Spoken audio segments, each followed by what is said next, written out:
Hello, I'm CG Yin. This is a quick video to show how to add audio in Canva. After starting Canva, we can choose the design template. I will use presentation. Next, if we want to add audio file, we can go to Uploads and then go to three-dot menu.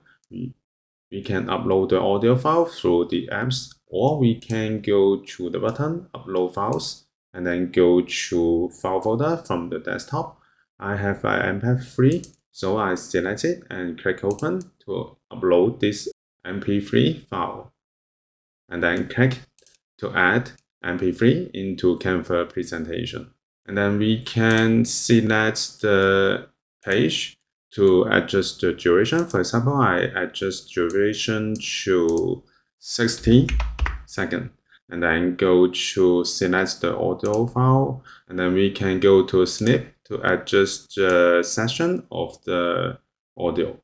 And also we can use fade to adjust the fade in duration and fade out duration. Also, we can adjust the volume. So this is how we can add audio into Canva. Thank you for watching this video. Hope this helped. Please subscribe this channel. More video will be shared with you. I'm CG Yin. See you in the next video.